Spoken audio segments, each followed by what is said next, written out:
we go. Welcome to Storytime February 2021. I am Marjorie Phoenix, your co-host.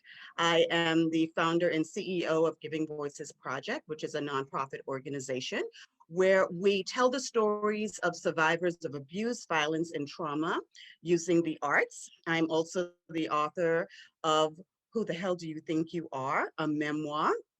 And I'm here with my co-hosts, Kevin McLemore and Ray Porch, and we would like to welcome you all to the story of us. What does it mean to be an American?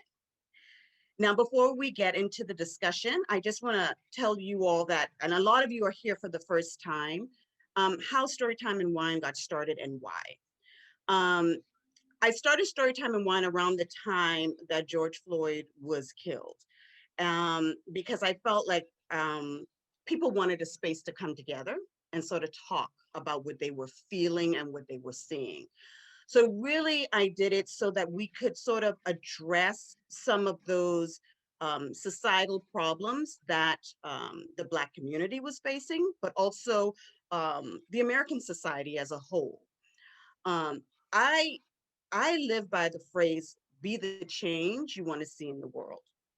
And so for me, it always begins through a generative discussion. Um, Storytime and Wine, I envision it like a cocktail party with very interesting people, having interesting conversations about the things that are important to them, the things that matter to them, that affect their communities and affect their world. Um, I see myself in a room with people that are thought-provoking and they're curious and they're social disruptors. And that's probably why I teamed up with these two guys. So yeah, we came to disrupt some things. I always, just like Di, I always want to be in a room with people that are smarter than me, so that through our conversations, I leave that room feeling more inspired and motivated and even a little bit smarter. So I hope that's what you all will leave here with tonight.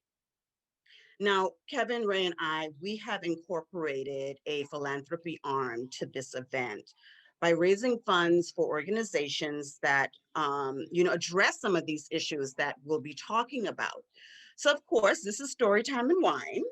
So we feature wines, wines from One Hope out of Napa Valley, which is a social enterprise winery. 10% of the funds raised from the wines purchased will go to a charity of our choice. And this month, it is for the Equal Justice Initiative. Now, if any of you have seen that movie with Jamie Foxx and Michael P. Jordan, Just Mercy, um, that that is the organization that was built on, that story was made on the guy that founded the organization. And so what they do is they give legal representation to prisoners who have been wrongly, convicted of crimes, poor prisoners who don't have effective representation. So we're really happy to be able to support that initiative.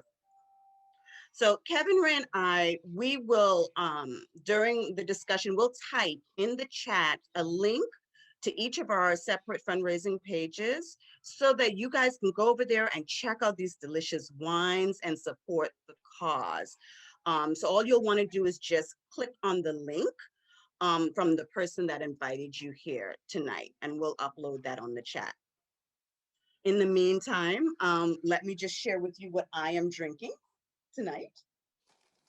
This is the One Hope Rosé. And I don't know if many of you like rosés, but this has notes of watermelon and strawberry and cherries and blood orange. This actually just came out. So if you're a rosé lover, you'll really like this. And I know that Kevin's going to share a bottle as well, a varietal with you guys. But during the night, if you have any questions or anything about One Hope, about the wines, feel free to ask us. So let's get started on the conversation. What does it mean to be an American? I posed this question on social media um, a couple of months back, and I really didn't get, well, I didn't get any answers, actually. It seemed like it was difficult for people to define. And to be honest with you, it was a little bit difficult for me too, because I really wanted to know, like, what does that mean to be an American as you're watching all this so-called patriotism in the country? Is does one group of people get to define it? Like, what is that really like? So I wanted to really have a conversation around this. And so I posed the question again last night, and I did get a response, and I was supposed to bring that response up because I really wanted to read it for you guys. I felt that um, it really resonated with me. This is my friend Diana. She couldn't be on here tonight, but she said, while I think we don't always live up to the myth of the American experiment as a whole, and I think there are some really dark parts to what being an American can really be in reality, and we need to contend with that individually and collectively. I'm going to answer your question on what I think ideally it is to be an American. Being an American to me means believing in freedom and equality and striving to create a country where everyone can be free to be themselves and embrace their own individuality without fear. It's remembering that the majority of Americans have a history somewhere in their lineage that links them to other parts of the world. And because of that, we should continue to embrace others who want to be Americans, even if they weren't born here originally. I believe being an American is to always strive to create a country where the people that live here can feel fully free to be themselves and know they can create a life where they can feel safe and secure from harm for what they believe and are able to find purpose and opportunities to thrive. It's remembering that we will fall short, but having the audacity to believe we can continue to change for the better for everyone. That said a lot to me. That resonated so much with me. And so as I had time to reflect on this question and on my American story, because she hit a couple of things that are personal to me. I am first born American. I'm the first generation born in America. My mother was naturalized, and her father, my grandfather, was a fisherman, a seaman from the Bahamas, and he fought in World War II. And the country gave him and his family rights to citizenship. So although I was raised in the Bahamas in a totally different country, totally different culture, I was born here in America, but my mother did that for a reason. And she had always said to us, she wanted us to have the opportunities America would afford us. She saw opportunities. Just like a lot of people that come here from different countries, from all over the world, they come here for the same reason. There's opportunity. But what I realized, and it didn't take long, was that there is no equity of opportunity. So for me, in realizing that, what it means to be an American is to create that equity of opportunity. Like, that is a responsibility that I have, to open the door of opportunity for others, which I'm actually, it's expressing itself in my life and in the work that I'm doing in the world. And what's so interesting about this um, is that when I posed that question, my brother answered it, and he said opportunity as well. So there's a thread there, right? Of something that from our mother and coming here, and what this country has meant to us, and now how we carry that forward as Americans. So that was interesting. So we're going to get the conversation started because I'm really curious to hear what you guys, you know, have to say and what your responses are to that question. And before we do, just a quick housekeeping is, you know, if you're, whenever you're not speaking, just keep your mics on mute. Um, and um, and then if you're drinking wine tonight, please do share with us what you're drinking. We would like to know. And All please, right. please It is remind. story time and wine after all. So I'm going to go ahead and turn it over to my co-host and let them start with their opening statements and what America means, what being an American means to them. Go ahead, Ray. Oh. So I thank you, thanks, Kev.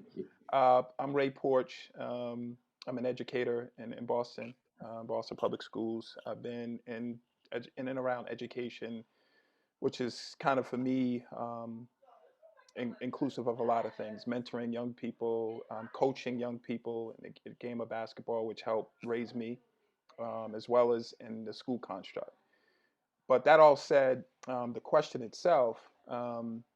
It was a hard question for me to answer, being honest. And for me, it's you know it's difficult to think about that question because what I experience is different than what I'm aware of and what I see.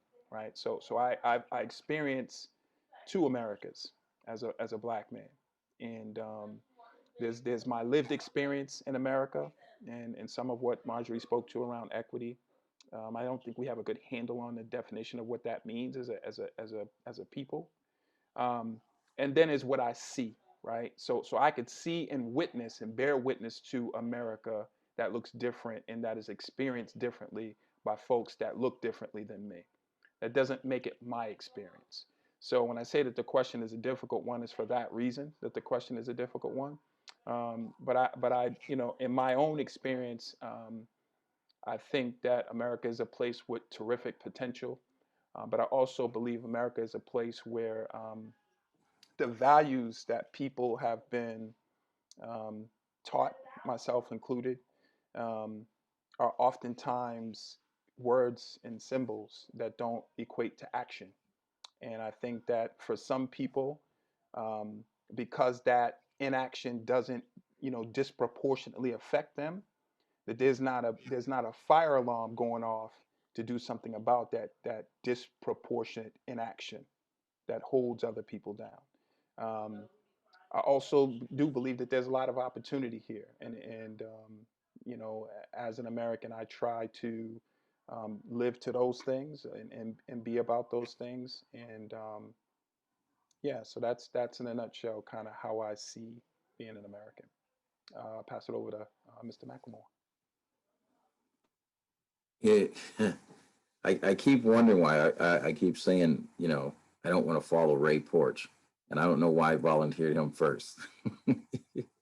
But I'm going to kind of piggyback off of Ray what you said, because when the question was posed to me when we first came up with this subject, this question I answered myself daily, and each day I had a different answer. And then when I look back into the mirror and look back and says, look, the only person that knows the real truth about how you're really feeling is the person looking back at you. And when I honestly answered it, I had to look back at the first time I put on a varsity uniform in Dayton, Ohio at Welcome Stadium. I looked up at the flag and I put my hand over my heart and I sung the national anthem. I look back at the fact that my grandfather, Joe Phillips, and his father before him were slaves, and that the opportunity for me to play football in front of 1,500 people on a Friday night was a privilege that I embraced. But I can't say I look at the flag and think about the 13 stripes that's on the flag and how those colonies were put together, um, and how we were not included in the document that we so praise as our Constitution. I don't know if I feel that way. And especially after sitting in a room with a group of Asian Americans that were talking about the same conversation that you and Ray and I are talking about, that they're experiencing the same injustice in this country where we're supposed to be free. And I think that, the conversation of freedom in this country is a conversation of convenience among social circles. So I think this country, we have better opportunities in this country than other countries. You know, when I was at Central State, there was a big push for everyone to go back to Africa, and my saying was this: I don't want to go to a place that the people that are living there are trying to escape from there. This is a pretty good place, but I think in order for me to put my hand back over my heart and look at that flag the same way that I used to look at it and feel so proud to be an American, I think the hearts and minds of people need to change. I heard a conversation where a guy said that because a plant is a living and breathing thing, and if you give love to something living and breathing, it will give love back to you. So I'm optimistic that conversations like this, that being in rooms with people that are like-minded, that are passionate about change, and we have these uncomfortable conversations that lead to action where equality is not an option, it's part of the program. I think the next time you ask me that question, I'll have a better answer. But right now, my feelings on being American is that I don't think there's a better place. But I'm still trying to find where I fit in this country as an American, a Black American. Because right now I don't feel welcome. Thank you for that, Kevin and Ray. And I know with this question that everyone is going to come with their own definition of what that feels like or seems like to them. And I know Joanna, when I posted it in my story, she responded to it, and so I asked if she would share that with us tonight, and she agreed. So Joanna, do you want to share with the group what you said? Sure, but it's funny because as I'm listening to everyone, I'm realizing that my thought wasn't so much being an American, it was more being a part of society. I think it was more that. Because I came here when I was 18 years old. I was starting my senior year in high school and I didn't speak a word of English. And I was thrown into American high school, a big one. It was one of the biggest high schools in our area. And I met my ex-husband immediately, and we became, we started within months. We started dating, and he was that all-star, quarterback, that all-American. And I learned American culture from him initially, and that's why I was telling you, Marjorie, in our conversation that initially by trying to be part of society, I lost myself. And it took me years and years to try to, so right now I'm listening to everyone. I'm kind of all over the place because I'm, coming up with so many conclusions and just, so many thoughts of things that I haven't thought in years. One thing that I knew when I came here is I have to learn English. I have to, if I want to be part of the society, I have to be able to communicate with people. And I didn't feel pressure. When I first came here, I didn't like Americans. And I just, it was a different culture. We were raised differently. And I wasn't happy here until I met my people, But one thing, something you, Marjorie, said, how your way of always doing things is be the change. And that's something that kind of has led me for the last, couple decades. Once I found myself a little more in here in the society, I started noticing, I forget who said that, maybe Raymond said that, I forget who said that, how this society, we are about, flags and signs and, words, and it's not so much action. And I started really seeing it a lot when people, oh God, I have so many thoughts right now that are popping up. But being aware of how you are in the society and just watching behaviors. And Yeah, I might want to come back to this because as I'm listening to everyone, I'm really figuring a lot out. Yeah, but definitely, I learned the language. I became one of the founding members of Rec Commission in our town. I never wanted to be the person who, points and says, well, something should be done about this, and someone should do something about this. I realized that I want to be the person in my community who, well, if something needs to be done, what can I do? Let me do this. And I think that's a big part of what I would like to see in our society.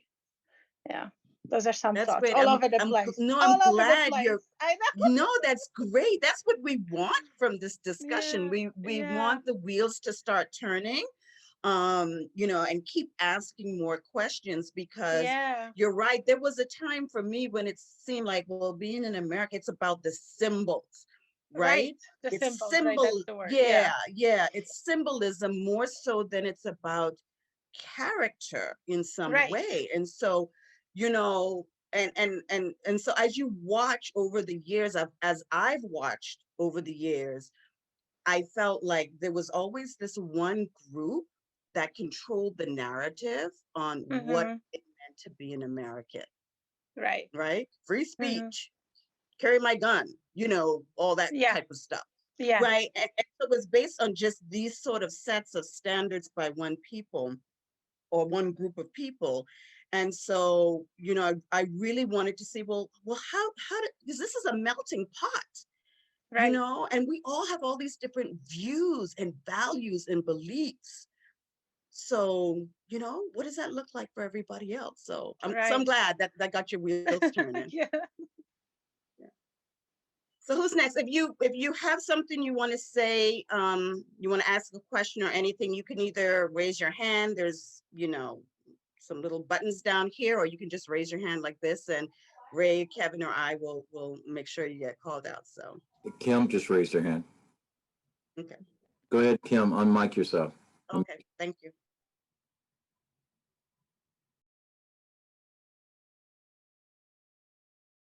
Kim, just And go also first. let Daria go first because she had her hand, but I'm glad to start. Do you want to go first? Are you saying me? Okay. Well, everything opened up. I grew up all my childhood till I graduated high school is a military brat. My moving around and having them do the taps and they salute in the morning and in the afternoon when the flag goes down. And the superficial stuff, the ugly American, the ethnocentric, like we're the best, we're number one, all that became a joke. And then as I grew more aware that it wasn't, Sesame Street and our society wasn't truly being true to, when I was really little, it was like, I grew up where we were supposed to be all equal. And then you see that there's sexism and there's racism as I moved to different areas. And and then the people who were claiming to be patriotic made me feel more embarrassed about being an American. I just wanted to consider myself a citizen of the world. I like the idea of, instead of a melting pot, that we are a salad or a stew, where we keep our diversity and uniqueness. And I love that first person, what they talked about, what that Marjorie said that came in her thread. And when you asked the question about, they acknowledged all the things that were wrong, but also the hope and the beauty of what America stands for. And I also especially love us as Americans seeing ourselves as responsible to continually spread and expound upon those ideals for equality for everyone, freedom for everyone, and keep pushing for that. So, and then I was thinking about, as an immigrant, Joanne, is that your name? The assimilation process and the pressure to assimilate. I mean, even racism, you got to assimilate. The more you are like a white man, the more you have access to success. So Right. the assimilation as an immigrant, it sounded like it made you feel like you lost some of yourself. That's how I was interpreting. Yeah, that's it. Yeah, absolutely. Yeah, that was absolutely a part of it. But the thing is that I wasn't aware of it. I wasn't trying to assimilate. My story is a little different because, like Marjorie, you said your family came for opportunity. I was a little angry because my story is the opposite. I had a very good life back in Poland, where I came here to visit my mother, and my sister asked me, let's stay.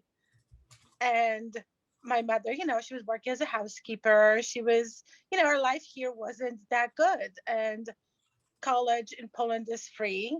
So if I stayed there, my family was well off financially. College is free. My family's still angry. I'm in my 40s and they're still upset that, that I left. So my story wasn't to come for opportunity, but I just, because I guess growing up, traveling and having friends from different backgrounds in different countries, I felt like I'm here, so I need to live, when the Romans do as Romans do. And I just felt like I need to be a part of society. And I did lose myself for a long time. Yeah. Very interesting. Yeah. Who's next? Um, Who else would like to answer? Oh, I Daria. would like to chime in on a piece of that cake, if you don't mind. Lately, and I can only go by lately because my whole definition, my whole stance of what being an American means has totally changed. But I actually grew up thinking that this was the best place to do whatever you want to do, to dream whatever you want to dream, no matter what your skin color, because that's what it says in writing, that this is the land of the free, the home, we're liberated, my country 'tis of thee. And I have always been a person that was trained as a child that if you see a problem, don't talk about the problem unless you're going to help solve the problem. If you're not going to do nothing, then shut up.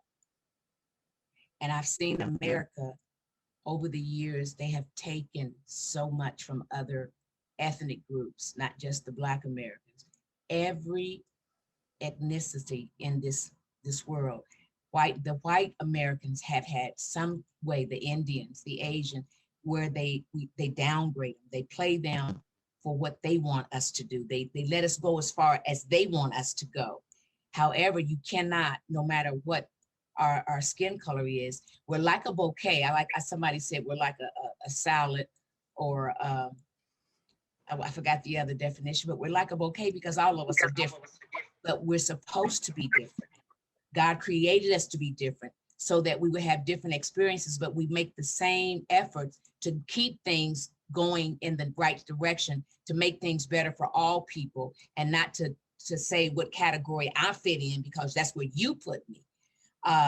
So it made me very assertive because I wanted to make sure my brothers and sisters would not go through what I went through. So I was very protective. As I got older, I realized that being an American and a Black American, I really didn't experience racism until I experienced it in my own race. The light-skinned Negroes did not like the dark-skinned Negroes. And we would go as a child and a teenager. I would go to family reunions, especially on the Dillard side of my family, my father's side. My mother is, mother's side of the family is Robux. My dad, we would go to family reunions, and I'm a child, and somebody want to know, oh, your hair texture is not the same as your other sisters and brothers. You don't have good hair. You're darker than your other. And I'm like, okay, I don't get this from people that are not my race. So I had a mixed feeling as a child as to, okay, what does it mean to be a Black American? Because I was getting mixed messages. But what I decided to do, I can't change nobody else. I can't even be mad and upset with people for thinking the way that they think. All I knew was I'm for the people. Wherever the people are, I don't care what your color is. If you're about change, if you're about doing what's right, if you're about standing up when nobody else does, if you're about speaking up when nobody else does, for that one woman, that elderly woman that may be Asian, don't have nothing to do with me, but she needs to have her heat turned on, or she needs food. I'm not going to look at skin color. I'm not going to look at sexual orientation. I'm going to do what needs to be done. And America is repenting, or she should be, I'm assuming, right now, because until America repents for the things that she's done, you reap what you sow. It's not just saying that for some of us, that's for all of us. America is reaping what seeds she has sown. And she's sown some really bad seeds, but she's also sown some wonderful seeds. That's why we have people that are so articulate of all races that have made their imprint for us to follow no matter what. Forget about the race. We're all people. So the America that I knew has changed over time, at least 4 times for me. And this last, to see the Capitol attacked by people on our soil. We're in the land of the free. This is what happens here. Lets me know how far America has gotten away from what our forefathers stood for in the beginning. And we having conversations like this, we are the change we want to see. Stop waiting on titles, positions, government, money. Do what you can do. Wherever God has planted you, shine in that spot. That's what I wanted to say. I thank you for listening, and I thank you for inviting me here tonight, my brother. Thank you for coming, big sister. And believe it or not, my big sister's the first female in her church to be ordained as a minister. So, amen. Oh, that was beautiful. That was beautiful. Thank you so much for sharing that. It really made me think a lot too about the fact that I think, you know, as an American, you can sometimes have this love-hate relationship, right? But you love the country enough to challenge the things that happen, to push back. Exactly. Yeah, that's exactly what you're talking about. Yeah, most definitely. Thank you. Dazine, I saw you had your hands up. Oh boy, this is why I love these spaces. um, so the first thing that came to my mind is how my brown hand is hard to see on my purple wall. So I'm glad you saw me, Marjorie. So the first thing that came up when you said, what does it mean to be an American, is I never thought of myself. Like, I knew I was, but I never thought of myself as American. Like, I I just felt outside of that. And as an adult now, when I look at my neighborhood, it just occurred to me, like, why don't I fly an American flag?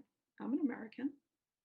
But because I never saw myself in that way, because I saw like all of these people flying these flags with all this rhetoric, with all like it, that whole patriotic thing, it was hypocritical. It was like, you don't include me. And while I am living on this soil because I was born here and I haven't decided to pick up and move someplace else because this is like, it's my country.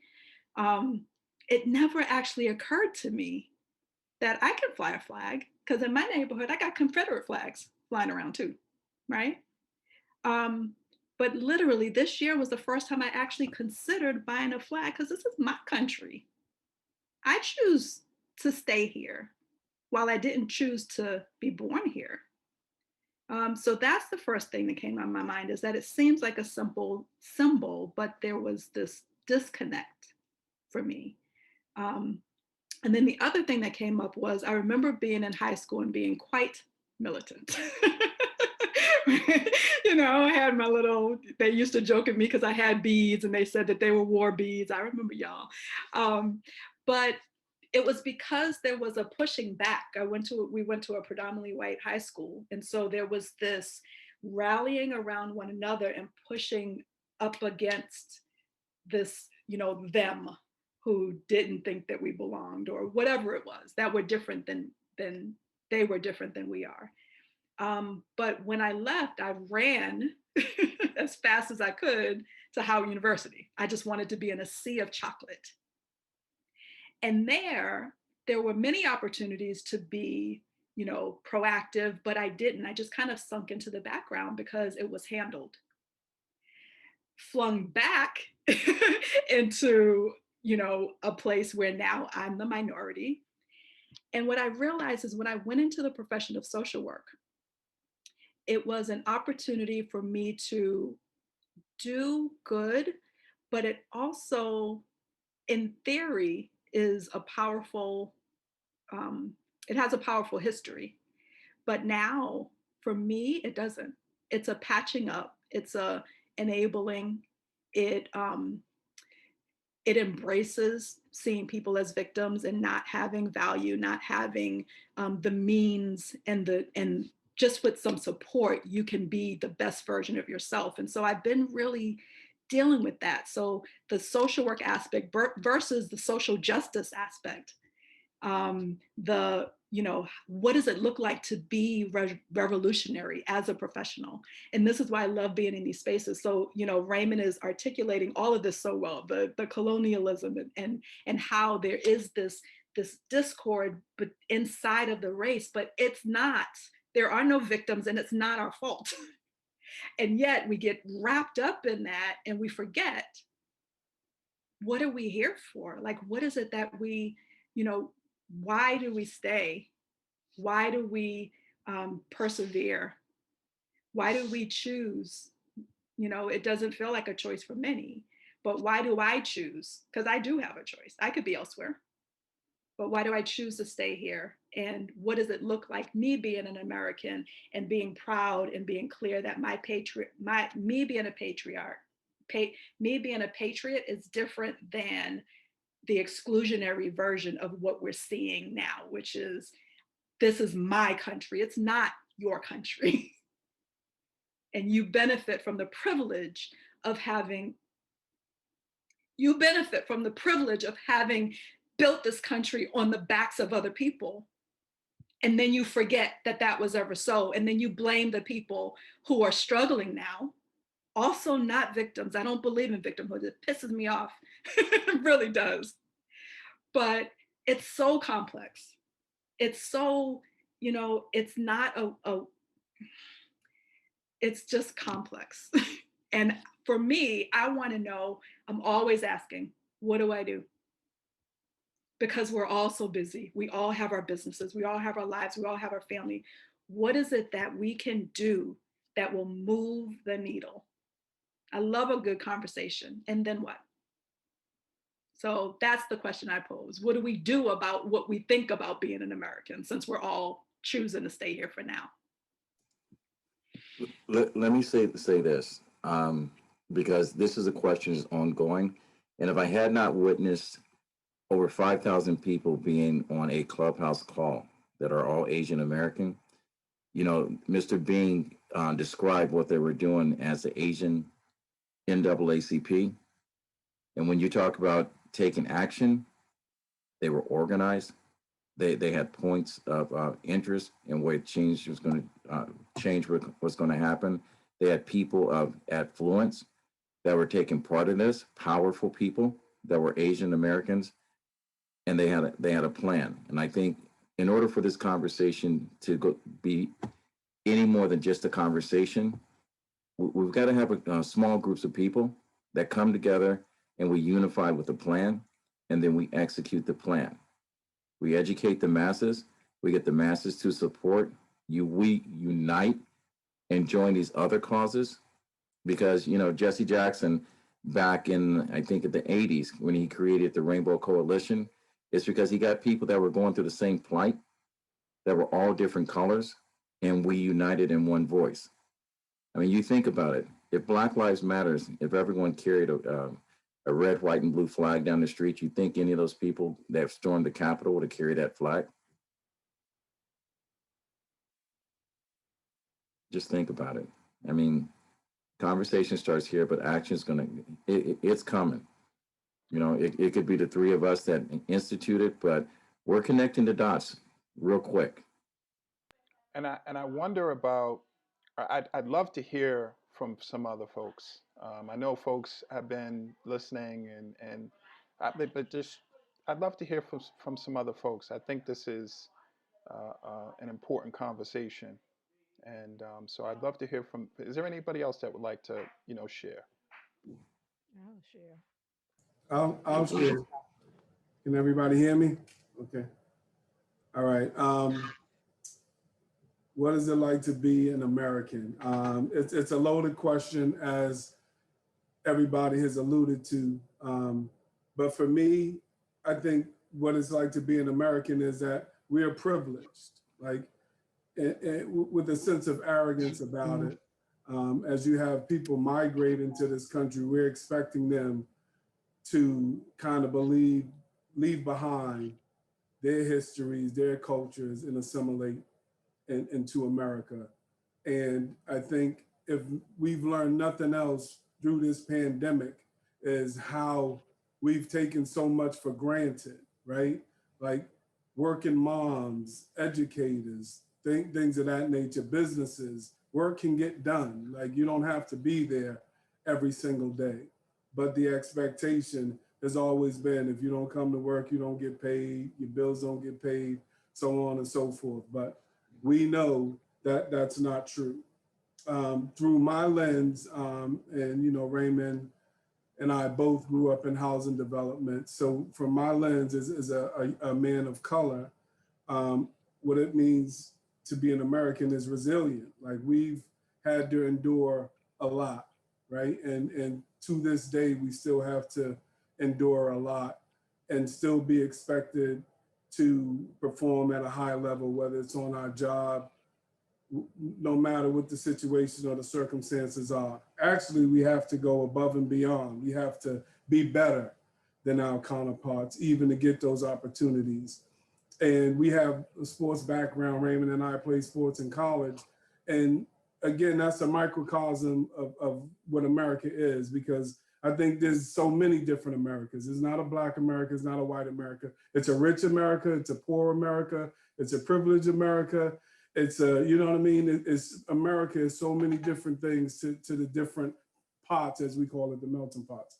But just take sports as an example. And everybody knows this past week or so, the Super Bowl, one of the biggest sports events of all in the history. And we look at football, which is 70 to 80% minority, yet you have one minority owner, Holly, 0 presidents, that had 7 coaching vacancies and you only hire 1, right? So we're still in that place today in 2021 where this is happening. We're good enough to be on the field, we're good enough to throw and run, but we're not good enough to lead these guys, which, and the NBA is the same thing. Michael Jordan is the only owner of color. So in all the major sports. So again, even if we look into the sports, entertainment, those types of things, as we can see, a lot has not changed. You know what I mean? Despite the fact that they've made a lot of people a lot of money, but what have the owners made in that same time, in that same span? And the owners don't even have the decency to say to these guys, like, hey, you guys put a group together, or these leagues, enough of you guys have made money, put, you know what I mean? We'll start a franchise, allow you guys to start your own franchise. There's been enough of you that made hundreds of millions and close to billions of dollars. So we're gonna open up this opportunity for ownership. And again, in 2021, doesn't exist. So, I mean, so for me, America is a lot of different things. And again, depending on where you fall, basically. Powerful. Thank you for sharing. I think we had Cynthia had her hand up. Cynthia, did you want to chime in here? Yeah, I think I wanted to resonate, but also I think the question is we need to organize and we need to do. In this whole week, so students in my community are off and we've been doing professional development. And I work in a very wife-centric organization that we're trying to deconstruct and dismantle, right? So we're looking at positionality, we're looking at power, who's in the board, who's doing all of this work. And I'm like, okay, well, where are the kids' voices? The largest stakeholder in school communities are actually the children, not the teachers, not the parents, um, not necessarily like administrators or the board. They're the children. What do the children want? And it's funny because people are like, well, like we need to support them or shape them. They know what's going on more than most of the adults know what's going on. I mean, we had TikTokers flood um, events for white supremacists, things that we as adults have not been able to stop, right? We have um, kids creating movement, and that has always been the case. Traditionally, generations of youth actually push movements forward. So it's not that we're not organizing, right? It's not that. We've been doing the work. I think when we were younger, we're still doing the work. At our age right now, we're still doing the work. We keep showing up to spaces. Is understanding that until we don't push this power dynamic and this burden, and we unshackle ourselves from this burden of having to build, we're here, we've already built, there's nothing wrong with our greatness. Like who we are is what enriches the American experience, right? Whether you were born here, whether your ancestors, actually you can trace your ancestors or you cannot, because I can't trust trace my ancestors. I'm like, Dominican Republic, I have no idea. Are you kidding me? We don't know. Like, we don't know where we come from. Like, I don't know like what community in Africa my ancestors came from, but I do know that half of my ancestors came from somewhere in Europe, and keep colonizing our space, right? I know that I have to talk colorism to my family every single day because we share an island with Haiti, and we were taught not only to not love the color of our skin, but to hate the color of their skin as well. So we know, like right now, Haiti is going through, like having other colonized, more colonizers tell them who they have to be, and they don't want to do that, and they're being pressured to take a president or take a dictator into their space, and regardless of what the people who are supposed to be served by the government say. So I want to be very clear. The indigenous communities that were here don't have to change. They're the owners of this land, and we keep profiting from that land. The Black community doesn't have to do more. The people that need to do the work are the work that needs to be done is the deconstruction of the white supremacy that we keep instilling. We know that there's always going to be a Uncle Sam in taxes. Trust me, I battle that fight every February when I have to start looking. But that's regardless. What they've taken away from us is generation of wealth, is generation of like endurance, is generation of us having to live through trauma. Enough. We're not the ones that have to do the work. We need to give the work back. And I will say this in a leadership perspective. There's this great book. If you guys have not read it, I highly recommend. And it literally says, give the work back. If you continue to own the work, you continue to own the problem. We are not the problems. Our communities are not the problems. Is the way that people keep trying to narrate where we should be or how we should be or how we should act, that continues to be that one thing we need to deconstruct. So we need to teach people how to be co-conspirators. We need to teach people how to be allies. We need to teach people that this is not about the little things that they want to give up. It's about, you are going to have to buy into this story that yes, there is white supremacy, and that we've built structures to ensure that the global majority is the people that are like the frontline workers, are the ones that are being impacted, are the ones with the health crisis, are the ones with poor housing. We've actually done that consciously. So I want to be very clear. This is not a us problem. It's a, we need to teach people what they need to do to become like real supports to our communities, because we've been organizing since, God Lord, like hello, liberation 1804 for Haiti. Like we've been organizing for how many years? And it's still on us to keep doing the work. And we can't keep telling our kids that that's true. That is not the right narrative. We have been doing the work and we continue to do the work every single day. Just existing in this space is resistance. So I just wanted to say that. Thank you so much, Cynthia, for sharing, and Jeff for sharing, and everybody for sharing. With the lines are open. The line's still open, so I'd love to hear, from others who have not spoken, and maybe you're just on to kind of listen and soak in, and that's fine. That's a terrific way to be in this space as well. I don't want to undermine that value, but if you feel that you want to speak, please, by all means, we're here to try to connect and seek understanding with each other. Agreement does not have to equal understanding. This is a space for us to have the conversation. And I just want to remind everyone again about the Equal Justice Initiative that we are raising funds for tonight. I know I put up my link to my fundraising page for those of you that I invited here tonight. So again, Kevin and Ray, they have their own links and they'll be able to share those with you guys directly so you can support that cause. I noticed that there is a hand up. Blanca has her hand up. So if you want to, was that by mistake?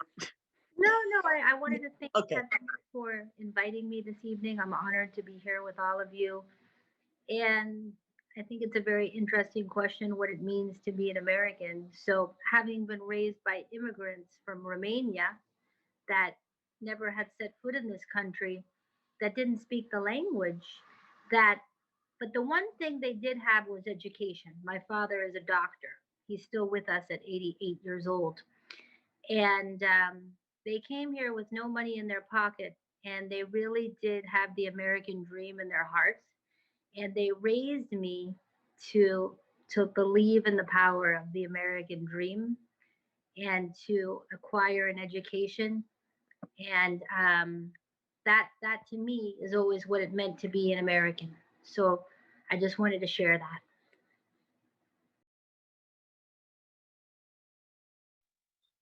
Awesome. Thank you.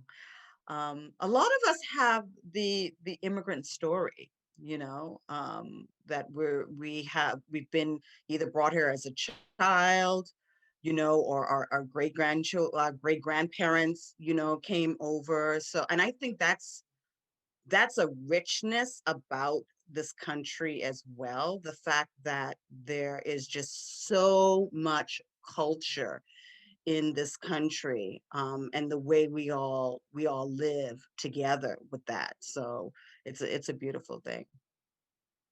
So I know there's a couple of people that we haven't heard from tonight.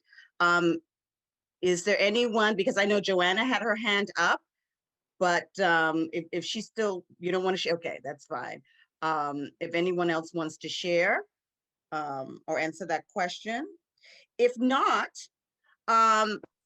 I had a question about, why this is important, right? Why is it important to know what it means to be an American? What is this, why is that important to us? Why is this question important, especially at this particular time? Kim? Well, if being an American also means if we want freedom, we also have the responsibility of making sure everybody has equality of the resources or rights, then it's important for us to know that that's what it means to be an American, so that we take on that responsibility and we think about what kind of actions we can take, and we own it, not let just some ethnocentric bigot take over what it means to be patriarch and an American, where they just want to say, it's the flag. All we do care about is taking care of our flag. And the people don't matter, just our flag. So I love that we are getting back to deeper than the roots of, of what that dream is, going to what it inspired in the first place, a universal equality. Even though when the founders weren't thinking that in the first place, it's it's planted that seed, and that's what has been blossomed. And I think that's why it's important to connect to being an American. And um, before tonight, I did not connect. I mean, I thought as a human being, I thought it's my responsibility to make this world more humane and recognize the equality of souls amongst all of us, and try to make sure all our systems are set up for that, whatever way I can, and also to recognize what part of me supports the system that isn't about equality, and what I can do. So I never really thought about why it's important to recognize myself as an American until tonight when you started talking about the responsibility you feel. So I'm very grateful to you for that, Marjorie. Thank you. And that's my bit. You know, and even when I was asking that question, and I was trying to ask Ray about this the other night, but I don't think I put the question correctly. But I'm thinking about the younger generation, right? And how they are involved in activism, right? And they are out there getting organized. And is there a disconnection there with them and being an American? You know, what does that mean to them? And I think having this kind of conversation with the younger generation is so important right now for them to understand. They get to define that, right? So the activism they're doing, that's being American, right? Nobody owns that. And so that's why I feel like that question is important. You know, so for us now, we can take that, and how do we continue to have this conversation with people, you know, at our workplace, in our schools, in our communities? And I think that's also gonna help to raise up a lot more people ready and willing to take on, you know, these responsibilities as well. Go ahead, Kim. Well, I was trying to raise my children to think of themselves more as world citizens instead of Americans, because I thought that was too ethnocentric. You inspired me to consider American in a different way, but I was kind of moving away from we're American. So, except for when somebody wants to say they're more patriotic, and I said, well, my dad was in the military and I grew up, you know, so, but overall, I like the idea of world citizen, and if American could be part of that, I like that, but I'm not sure. Anyway, someone else can start talking, and I won't keep You're a it. citizen of, but you're a citizen of this country, right? am a First, and citizen of that's this what I country. always think about, right? Like right in my backyard.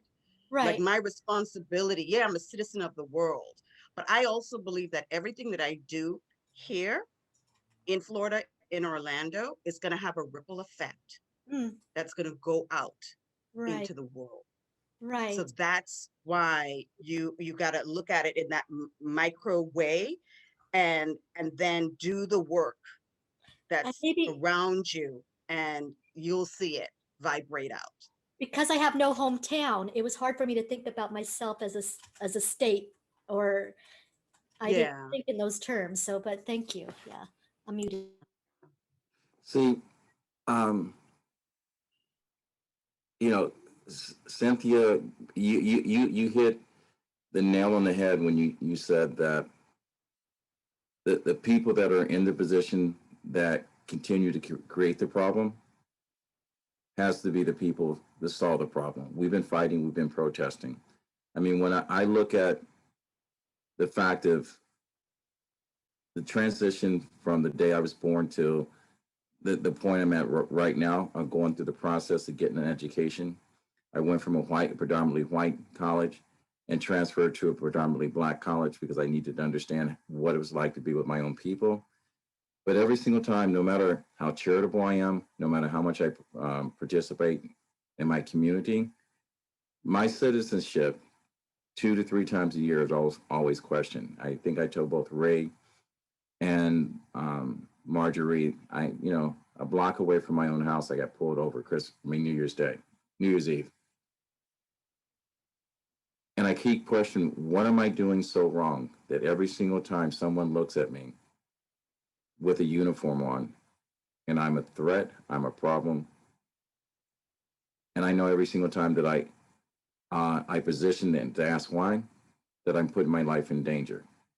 So when you say that we look at the Willie Lynch document and how they broke the backs of Black men and destroyed the family and separated them, even though these people are not reading that same document, the institution is still alive and well. And there's a process, they're still weeding out the strong because they put us in a position to whereas if we defend ourselves, they have every right in order to eliminate us. We're disposable. So, my thing is, when we started this, the three of us, I went through and read the Constitution and realized that both parties basically set up a system and that Black and brown just made it easy to put us back in slavery. And that's the reason why they believe the 1776 commission report that we volunteered for slavery, because we had no other choice when we went back as sharecroppers. We look at the fact of the story that, I know at Arkansas, 237 African Americans that have been freed, that were hung, and people took Polaroids, and the streets still exist.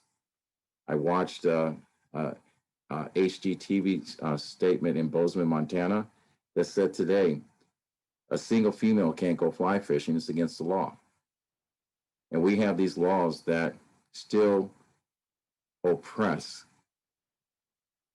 women, minorities, and nothing's being changed. And when we talk about trying to get these people to change our legal system and the way things are written, and we look at the fact that I actually had to take someone with me to see that Michael B. Jordan movie because it was hard to watch.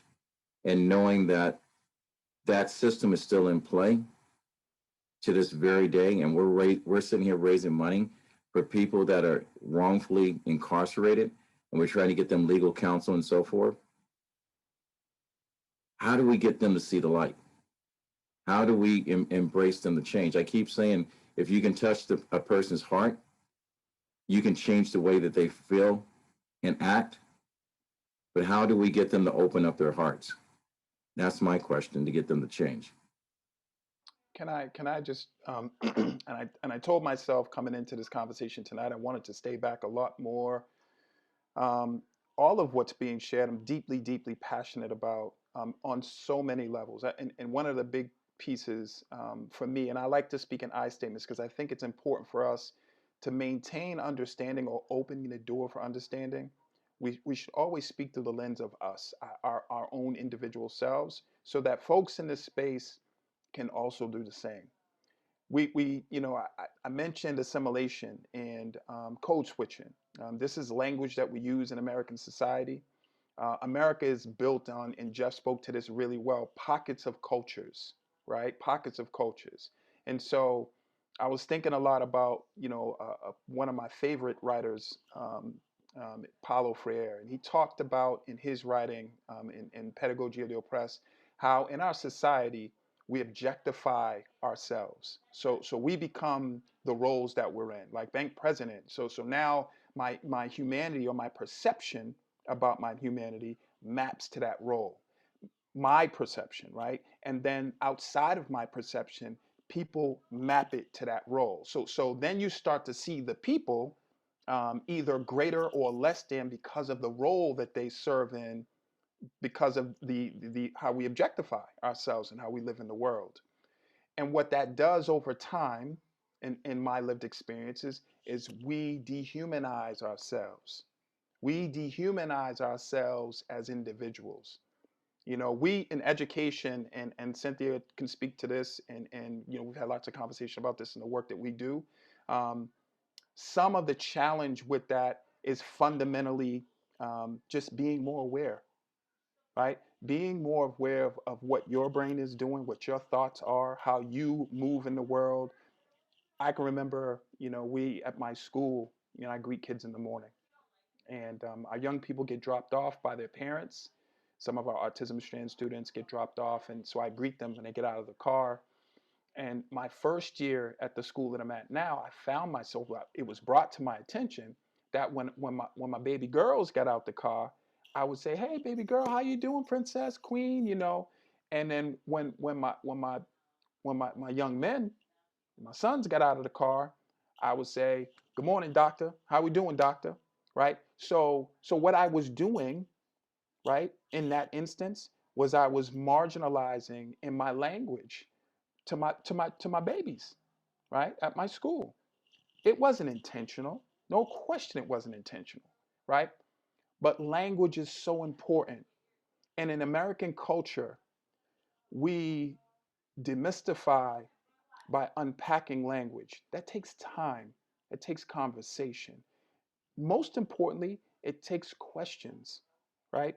We don't explore our humanity with inquiry. We spend a lot of time bookending and defining who we are and defining who other people are because it gives us a sense of comfort. One of the last points I'll share is this.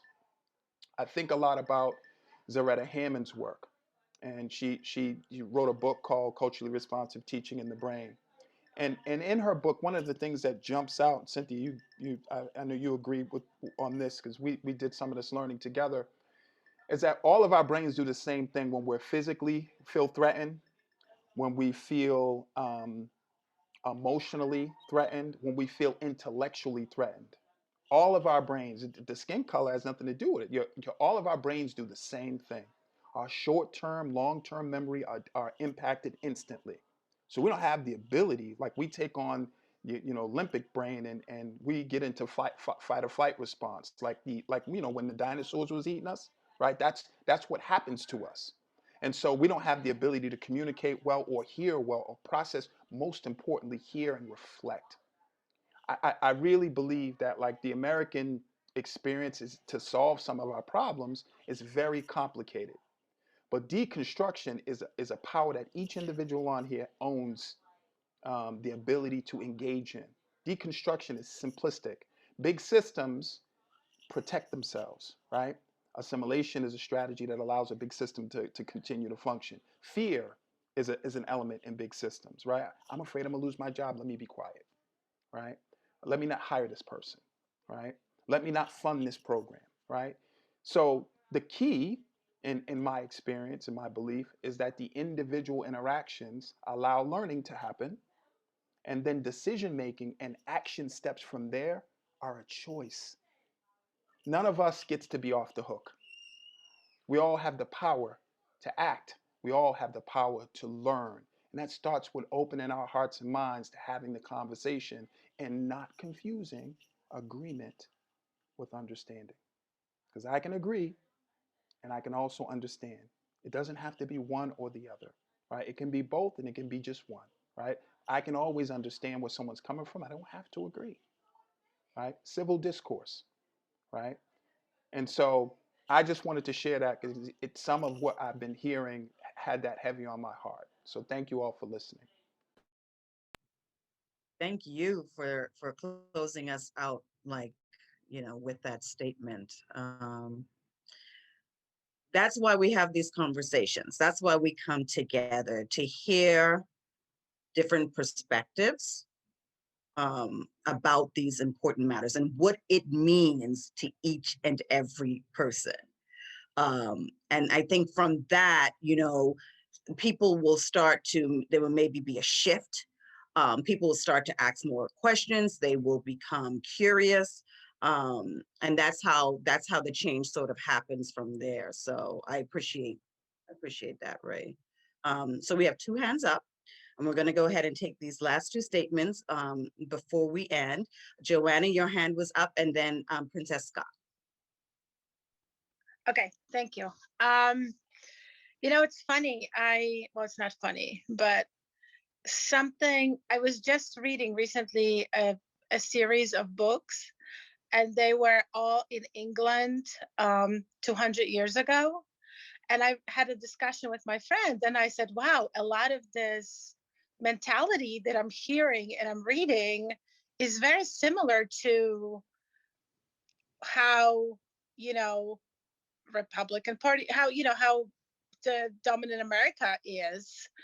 And I feel like I started realizing, when people came to America from Europe, from all over the world, you know, they escaped oppression, but they brought along with them their mentality.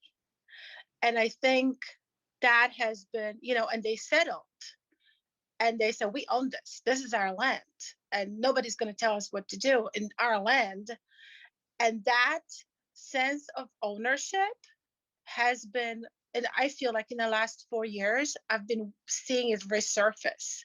Like they, you know, it's my land. It's, you know, we, you know, and it's that arrogant sense of ownership, forgetting that other people live here too. And I think I love what I've heard from, you know, and sorry, I heard something. Back to what Kevin said, you know, there are laws where single women can't go fly fishing. It stems from these crazy old, not crazy, but old, you know, mentalities. But what I see now, and I heard a lot in this conversation, is that a lot of us are coming to this conclusion, like, hey, I'm an American too. Like, this is my home too. You know, I remember having a conversation in my ex-marriage where, you know, a friend was coming to visit me from Poland. And in the past, it would have been a problem. And then one day I was like, hey, it's my home too. You don't get to tell me you know, how I live in my home. We have to learn to live in this home together. And I feel like America is everybody's home. And we are all, that's what I'm hearing from everyone as I'm listening. You know, Cynthia pointed out, it's not my problem, you know, not in those words, but, you know, it's not my responsibility. It's like, it's my home. I get to live in my home how I want to live in my home and leave me alone. Just let me live here. And I see that coming up over and over. And I think that hopefully will create a movement where people will, you know, just like with women movement, so many more women are now in power than they were 4 years ago. And I feel like maybe that mentality, when people are realizing it's my home too, you know, I'm an American. And yeah, that's all. Thank you. Oh, Princess? Yes, yes, I can hear you. Sorry if I keep my mask on. I'm actually in the room with someone else, but I love the question and the topic, and I was trying to put my words together. What does it mean to be an American? Because even now, I don't feel like I've ever really felt like an American or felt accepted as an American. I'm the first generation in my family to be born here in America. My mother and her siblings, they were all born in Grenada, and my dad's side of the family is from Nigeria. So they met here in America. My dad never got his citizenship, but my mom applied when she was a child. And just growing up with them, they always talk to us about the importance of education. But I realized really early, like even with the history lessons, I never appreciated the history lessons because I couldn't identify with them. I didn't see anything about us unless it included slavery. So I didn't like that. I didn't identify with that. And I didn't know, I knew how I related to it, but I didn't like how it made me feel. And then going to school, having perms was a really big thing. And I remember the first time I saw my mom with her natural hair. And I said, oh man, you're gorgeous. I want to do that. And then we went through the big chop. And then I was mortified, you know, to see my natural texture because I knew what I was going to walk into in school. And then when I also think about when my brother was 14 years old, you know, we lived maybe 4 or 5 blocks away from school, and he would have walked to school, and he got picked up 3 times by the police, you know, because they didn't believe that he attended that school. And it was after he went from getting a short haircut to, we tried to lock his hair up, like the comb twist, and he got picked up, put in handcuffs in front of his classmates, in front of his school. Luckily my mom I don't even remember why she was home that day, but she was running late for work on 2 of those occasions. And one day she just happened to call out. I don't know if I was sick or my sister was sick, but he was escorted by the police in handcuffs in the backseat of the car back to our house. And they came and asked my mother, does he go to school? And she says, why the hell is my son in your car? Why is he in handcuffs? And he's a minor, you know? And I mean, so many things come to mind when I think about that question. I remember how even the discrimination between the colorism in our own culture in school, and it's always been uncomfortable, you know. My last name from my father's side was like Bugbo, and I remember always hating that name because my people found ways to make fun of that name, but then everybody called themselves African Americans, you know what I mean? And then when I changed it to my mother's maiden name, Scott, I remember the amount of job interviews that I got, the increase, you know, like people could identify that I was Black from that's the first thing I thought of. People are identifying me as being Black because they see my name on my resume. And as soon as I changed my name to Scott, I even walked into some interviews and people were like, oh, you're Princess? You know, like they didn't expect to see a Black girl because my name was Princess Scott, you know? Even my last position when I first moved out here to California, I'm just gonna say it because this is a safe space in this record. I applied for a company out here, I'm not gonna say the name because it's recorded. I applied for a really prominent technology company out here.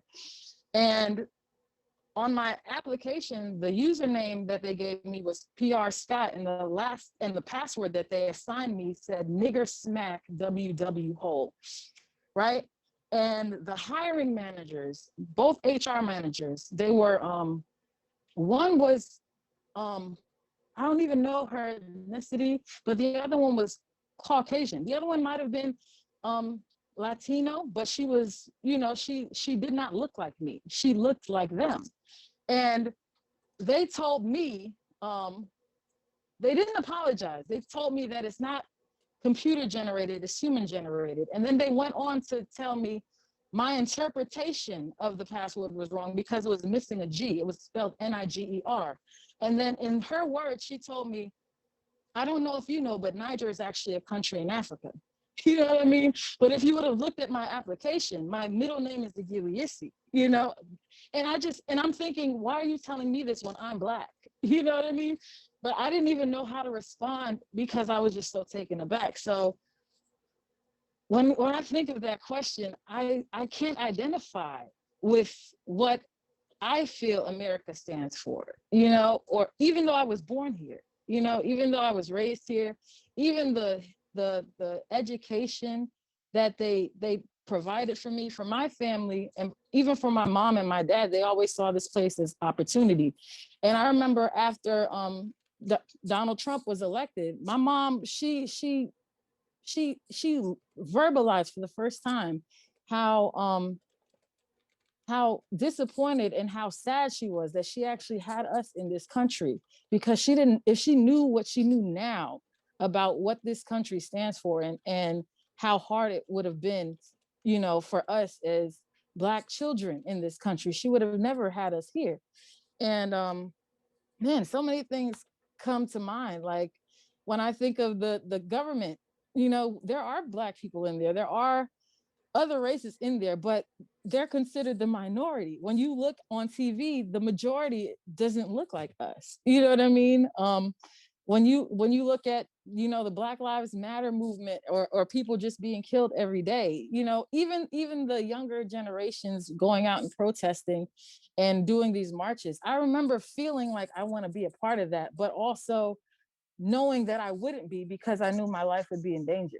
You know, so it's like, that's another reason why I started to travel. Even my dad telling me about his culture, they're very mistrusting of the people in their homeland as well. So it's I don't know how to answer that question, because even being born here, I never felt like I fit in. So I feel like that's why I started to travel so much, because I want to find my place, or I'll create my own place. You know what I mean? or even if it has to be on an island somewhere, but I don't know how to You answer that answered it. question. But you answered it. You did. You you don't think that you did, but you really did Yeah, explain from your heart. Really, you're disconnected from yeah, feeling like an American, and yeah, so I'm you're not exploring included. the world to find your place in it without But this connection to America. But even in that exploration, though, the indoctrination Mhm.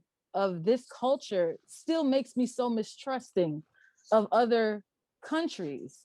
So when I visit, I want to be comfortable, but I'm on edge because I know what I see on the news and on TV, and I know what Americans say about other countries. So I don't even know if where I can fit in. I don't know where to start. It's just, Well, man, we it's thank you. that's Thank you for sharing all of that from your heart. I know you sat through and you listened to everybody share, and now you got an opportunity to just say it all, and we hear you loud and clear, and we thank you for sharing that with us. I thought I saw in the chat that Elaine had her hand up. Is that true? Yes, I Okay, think it's so probably hard to show up on my background. Thank you. Um, okay. excuse me. And listening to what Cynthia was saying, and I appreciate everyone's comments. It's a very intellectual conversation. She had mentioned, it's really not the work isn't ours, and I truly believe that. Um, but where I am is as I've grown and the more I'm enlightened as to how intentional and how systemic the racism is. And it started so long ago and it continues to change so that this system of control and power stays in place.